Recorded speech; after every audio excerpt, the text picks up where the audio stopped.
This is Frontline on Air. Major stories on the go. Remembering Abu Abraham, the cartoonist who bore witness. Abu's World, an exhibition to commemorate his birth centenary, reminds us that his cartoons will always be ammunition in the war against hatred. A.S. Panneerselvan.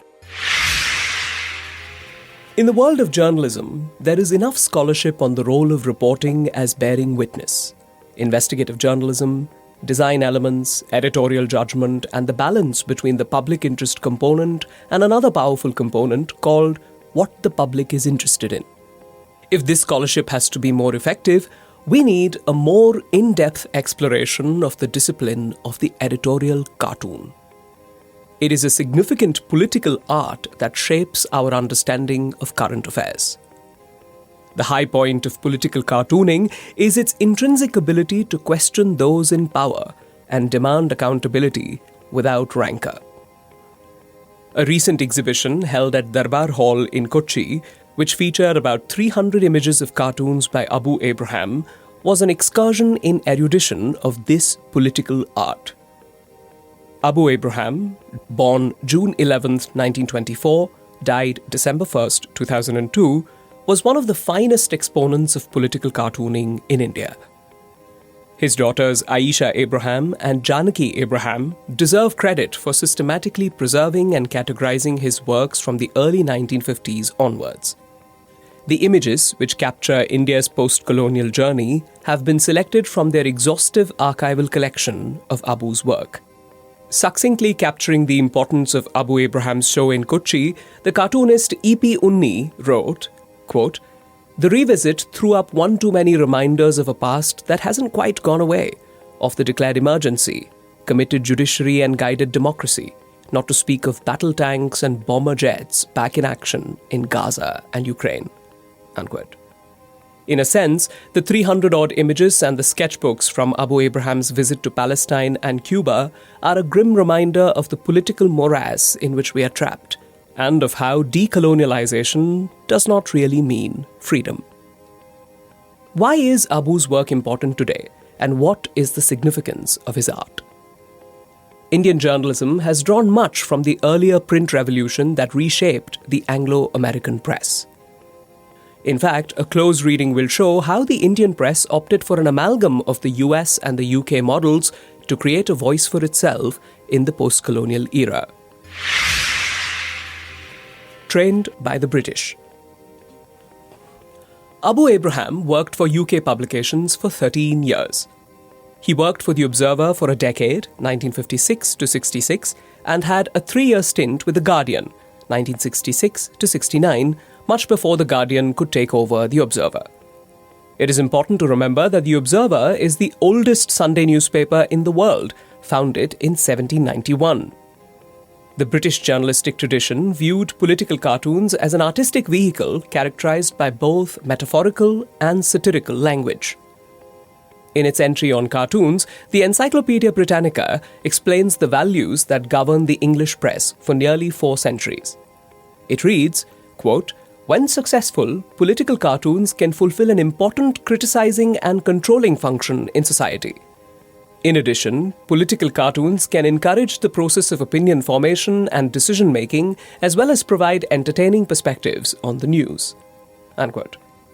Abu's work over nearly 4 decades is a testimony to this multiple functions of effective political cartooning. Abu was free from the present-day xenophobia that gets agitated when there is a global scrutiny of our affairs.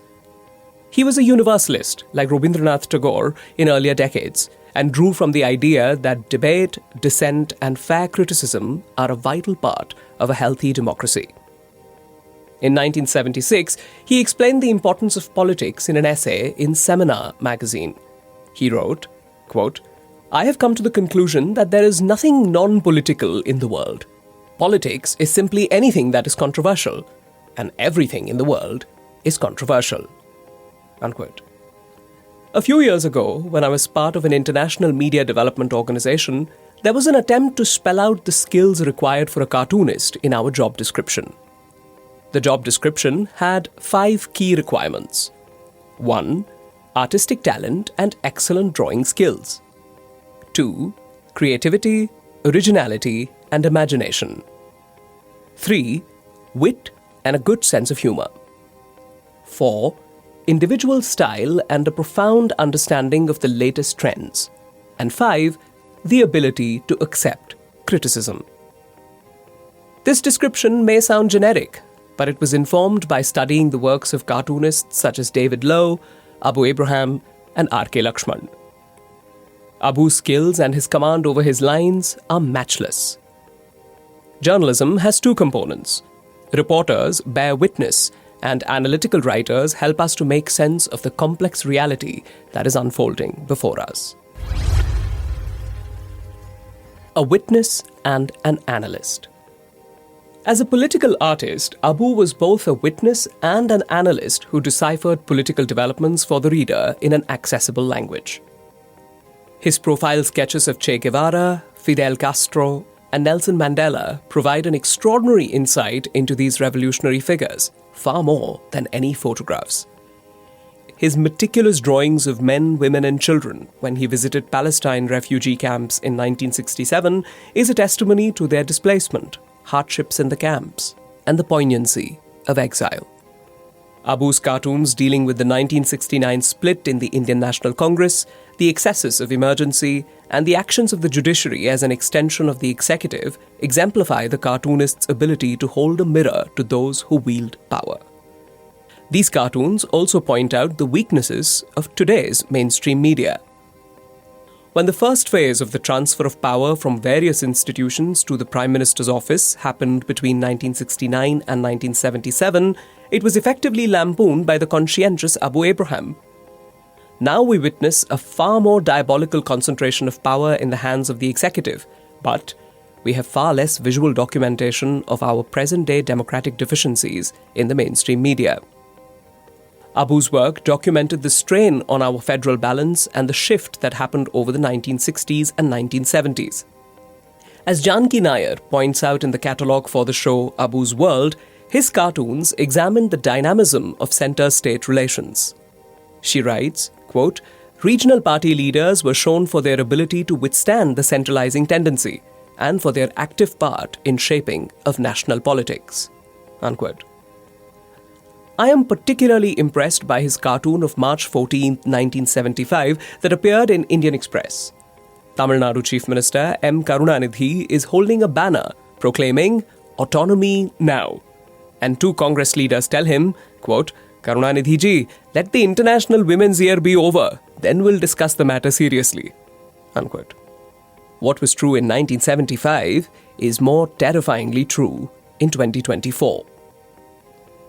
Karl Marx's oft-quoted observation was about history repeating itself, first as tragedy and then as farce. Cartoons tell us that history has an ability to repeat itself endlessly, and its humor, sans hatred, prepares us to wage a war for dignity. Abu's work provides us with enough ammunition to wage the essential war against hatred and humiliation. A.S. Panneerselvan is Fellow, Roja Muttaya Research Library in Chennai. This is Frontline on Air. Major stories on the go.